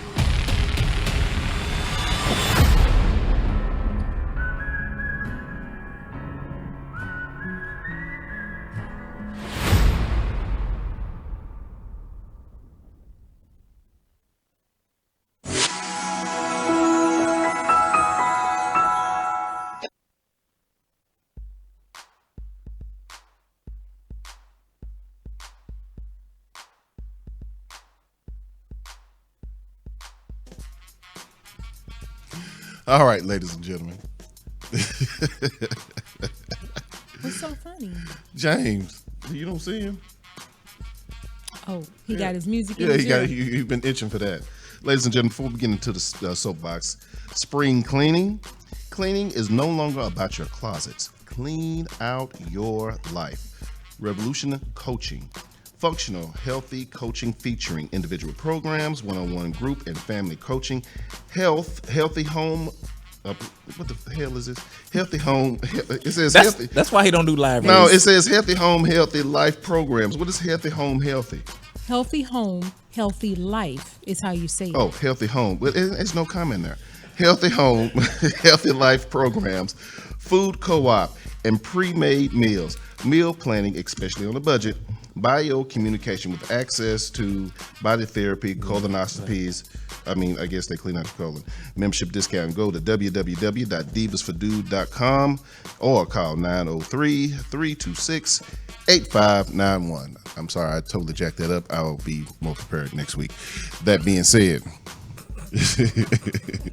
you need my glasses, dog. No, I don't need the glasses. You need my glasses? I need Ziggy to do the live reads like he used to. That's what I need. So that being said, ladies and gentlemen, you hear the theme music and you know what time it is. It's time for James Kane to get on his soapbox. James, your president. What about him? Got on live TV today. Yeah. Sniffing. I just want to say, I like cocaine. Oh, hey, Secret Service, he said that shit. I didn't know how to say that like that. That the president like cocaine? Hey man, he already said he seemed like he's sniffing. He said he was finna work with social media platforms and to weed out terroristic threats and everything and all of that stuff. So you my dog. We've been down for 30 some odd years. I'm not scared. Okay, well, the views and expressions expressed herein are not necessarily the views and the Disclaimer. expressions of on-air media, Ziggy Becker, Jason Stark, yada yada yada.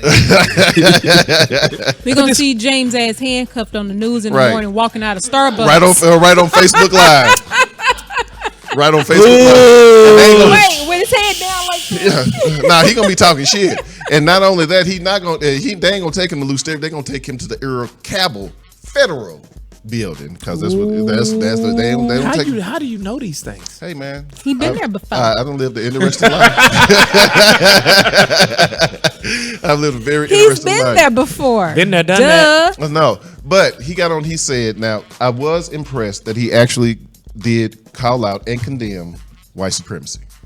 I was very hopeful, and I said, okay, maybe this is maybe. I said maybe until he called out the wrong city that had the mass shooting. Mm-hmm. Did he really call out white supremacy? He did call out white supremacy. If you go back and listen to because it's on YouTube, if you go just put in Donald Trump, and he'll at the 3-minute mark, he said it has no place in this country. Okay, now let me just preface everything and just get it out there so it won't be no ambiguity about how I feel about the president.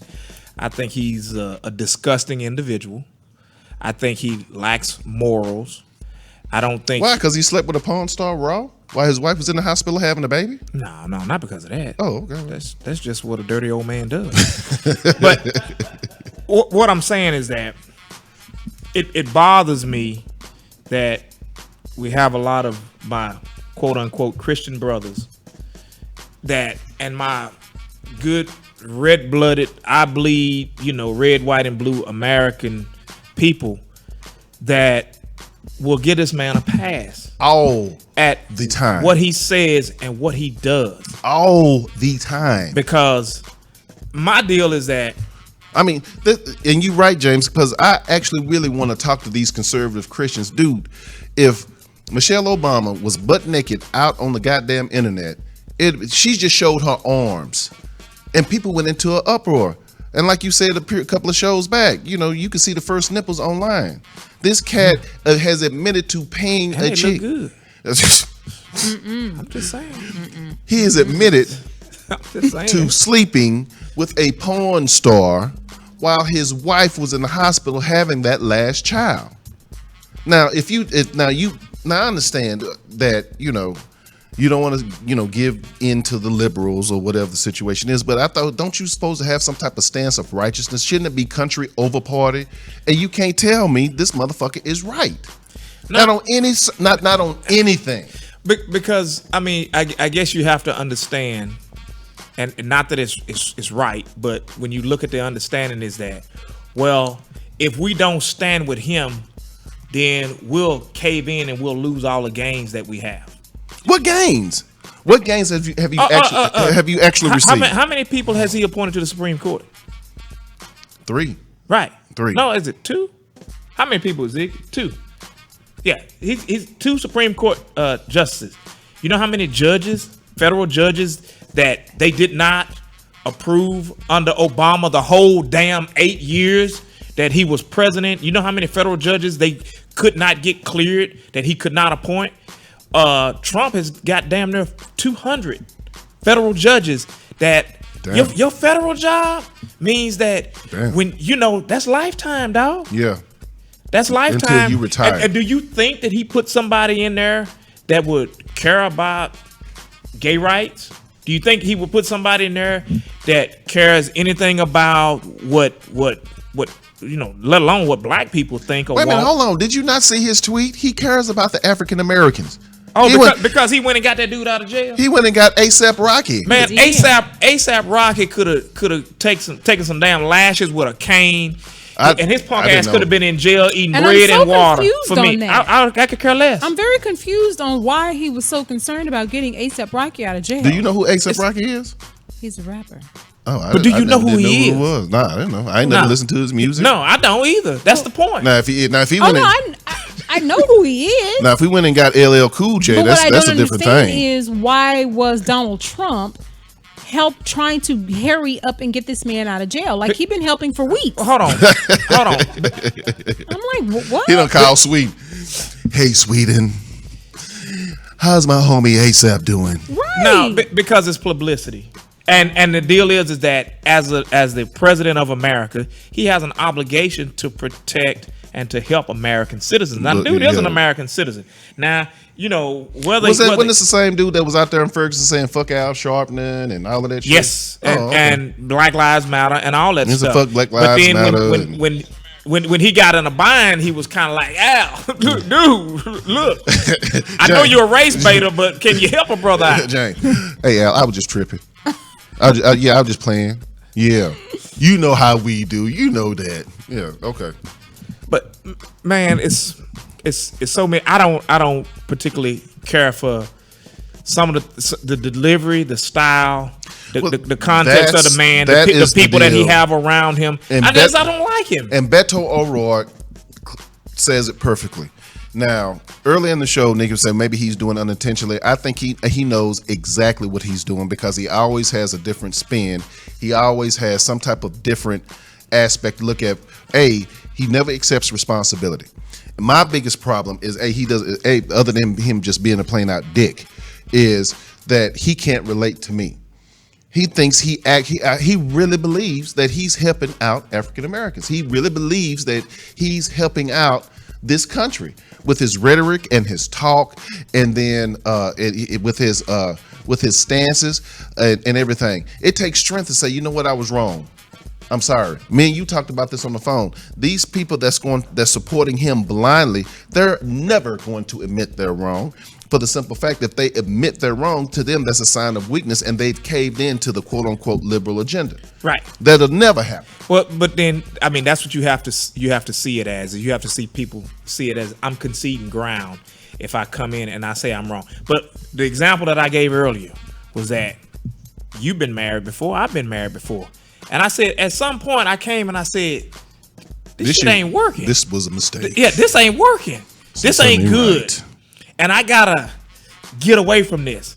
But I'm saying, what can Donald Trump say? Nothing. What can he do to make some people that so-called quote unquote love the Lord say, no, dude, no. And you think every day when he come and he say some crazy stuff that people would say, he talk bad about people, he talk bad about immigrants, he talk bad about citizens, he talks bad about the press, and he's immoral. And that's what I hate most too, that he always plays the fucking victim. I'm right, everybody else is wrong. Dude, if everybody else, he got, I can't say everybody else because he has some diehard supporters, mainly in the White House. He does. Don, you're doing right. You're okay. They just don't get you. They don't understand. They just hate you because. But we had this discussion earlier, and I told you that why would the Republicans change course? Now, Donald Trump got to the White House doing this same BS. He did. So why would he change up? Yeah. Well, and the thing is that the sad reality that's starting to sink in is that, you know what? The Democrats have this purity problem. That you have to be this Puritan that you gotta answer all the questions the right way, and you gotta tickle somebody, or as my man Claude Anderson say, you gotta have some intellectual masturbation with the damn Democrats to get them to come in and say, we gotta come together and we gotta do what we gotta do to unify against this man. Intellectual masturbation. It's a thing. It's a thing. Huh. Now, is it kind of like a mind fuck? Yes, and that's exactly what's going on. Shout out to pimps that know how to do the mind. Because Nikki, the thing is that fucking that. Shout out to people that didn't know what a mind fuck was. The Democrats will say what they need to say to get in the office, and when they get in the office, they veer off and they do what the hell they want to do. The same thing with the Republicans. They'll say what they need to say to get in the office, and once they get there, they veer off and they do what they need to do. I just wish, it was a show on a couple of years ago, and it was about what was it? What was the show, Ziggy, where the guy that played Jack Bauer? Yeah, well, the show was 24. There was another show. Kiefer Sutherland. Designated Survivor. Oh, okay. I so wish that we could have a designated survivor moment to where it would, if all them people, because if you ain't doing a damn thing for the people of this country, if all of y'all were gone, we would probably be better off. No. Yes. That's exactly what he said to a United States Congresswoman. He basically said, if you don't like what the fuck is going on, get the fuck out. And then right after he said that, all his little cohorts, Moscow, Mitch, all of them bitches, will start chiming in. It is, he's the leader. And they look to him to lead. And whichever way he's leading, they're following him. And so I don't understand. And he's got to know, something's got to tell him, hey, I'm talking this bullshit, and people are following. It has been, what his mass shootings have been, is 326% on the rise. You had two back to back. Man, listen. Then they want to throw that bullshit up about Chicago and what happened in Chicago. Hold on, James, I got you. He wanted to throw this bullshit in Chicago, and because I was arguing with somebody online about this earlier today, I said, wait a minute, don't blame all of this violence on us, because we had some pretty goddamn good teachers. You dig what I'm saying? It goes all the way back to the Trail of Tears, to the KKK, to the Nazi skinheads, to all of that shit. So don't look at us behind that.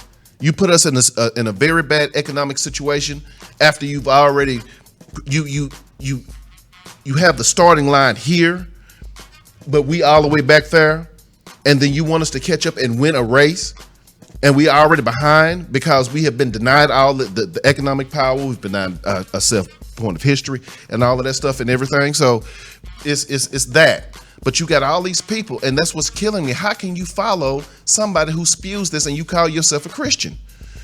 You follow a man, well, we have all sinned and came short of the glory of God. But he has no remorse about it. He tried to pay the bitch off. Man, and you know what? I could care less about the president being a Christian, a Muslim, or whatever, because America ain't founded on religion. America is founded on the principles that are spelled out in the Constitution, and the president has a responsibility and an obligation to protect and to defend the Constitution of the United States and follow the law. And he has a responsibility, but he's kind of like a kid that feels, hey man, I can say what I want to say, I can bully anybody, I can do what I want to do, and I don't have any consequences. Why? Because I'm the big dog on the block. And you gonna have to come see me. And I think that's how he feels. Now, you've had some people that said that the man has some mental issues. There was nothing in his history or his past to say anything about him having any type of mental defect. Now, Benet. Okay. There was nothing in his past. Okay. The one dude didn't even have a criminal record. Right. Now, having said that, now we all know that we have family members. They are undiagnosed, and we know they off. But we know it, and it's something that's known. So when you look at the president, you can't say that, man, this dude is off. He's just off a little bit. He's kind of wacky, but he's undiagnosed. And I'm saying I don't know what the solution or the answer is, but I do know that we have a very large block of people in this country that could make the difference, and those are the people that didn't vote. You're talking about like damn near 80 million people eligible to vote in the last election didn't vote. Well, Hillary Clinton won by 3 million votes, and she still lost. Well, I need to make the point. We still have the Electoral College that determines the president, and not only the Electoral College, we still have all these programs that they put in place.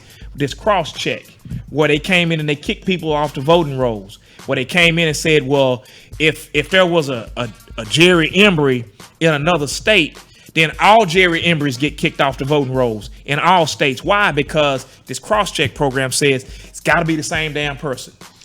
Well, Dog, I think, again, we talked about this before. I think a lot of people didn't vote for the simple fact they didn't like either candidate. Right. They didn't like Hillary because, hey, man, Hillary has done some dastardly. She's done some shady shit. Yeah. And then they definitely didn't like the Don, the occupant now. Yeah. And so they just like, well, shit, ain't nothing. There's neither one of them are worthy of my vote. So I'm not giving it to no damn body, which is why I'm watching these Democratic debates. I do like Yang. I do like the lady from Hawaii, the congresswoman from Hawaii. I do like Warren. I do like Corey.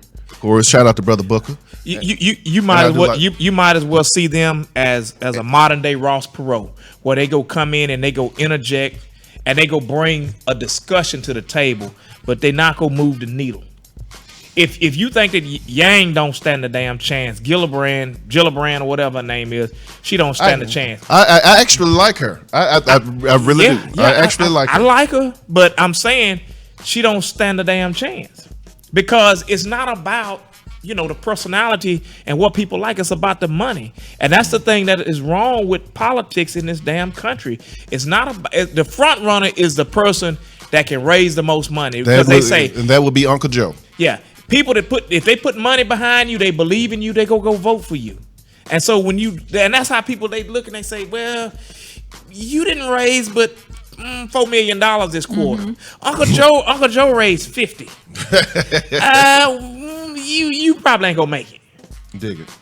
But I still think that those people can contribute to the conversation, and that you can move these candidates. But what's happening now is that everybody's just infighting, and it happened with the Republican Party, and they ended up with the nominee is damn Donald Trump. And the sad part about Donald Trump is it was so many people in there infighting, he became the de facto watered down choice because he never won I'll tell you the sad part. In none of the debates he never won like 50%.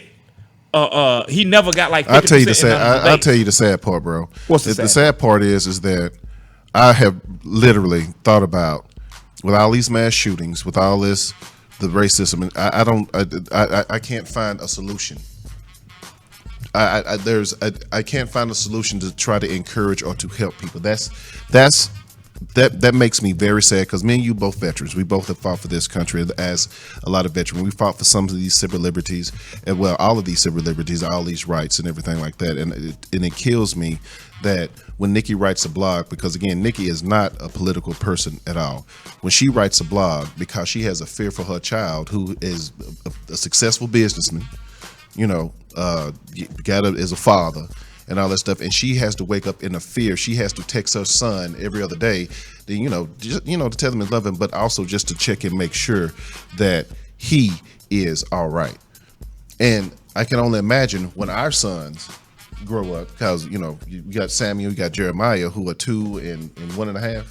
1.5. He about to be 10 months. He about to be 10 months. I'm about to say 1.5. My bad.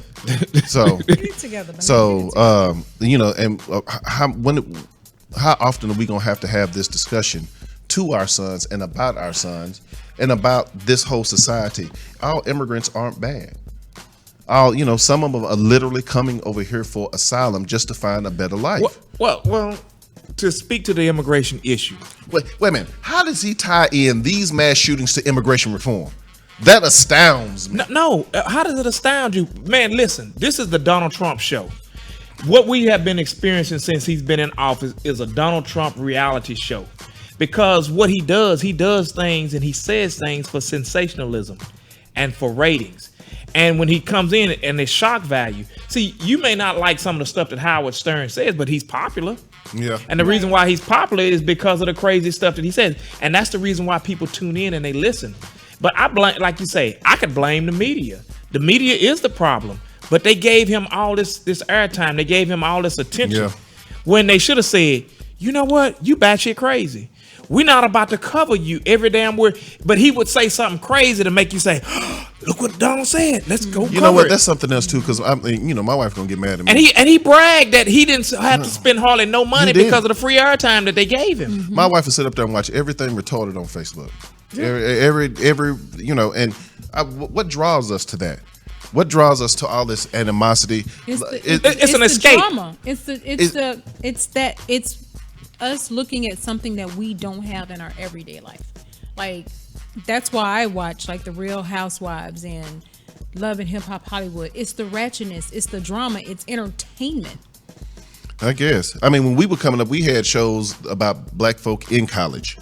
You know, we had A Different World. We had they got grownish now. Well, they got blackish, they got grownish. That's the new version of it, Doc. It is. That's just what it is. It is. I mean, the new version is, but I mean, it seemed like you got more reality TV shows than you got the other stuff. And the more drama, the more ratchetness, the more fighting, the more cursing out, the bigger the show. If there is no drama and I'm bored in that whole hour, I'm probably not going to watch it again. But if it's continuation of drama, fight, bitch, ho, I'm watching Shout out to bitches. It ain't even Christmas. Shout out to bitches and hoes. You know what I'm saying? I used to watch the Bad Girls Club like all the way up until like season 10 because the Bad Girls Club was fight, drama, party. And Nikki scared ass talking about she gonna run. When they started cutting out the fight scenes and stopped letting the girls fight and start bringing in counselors to help self-motivate them. You won't see that. I don't see that shit.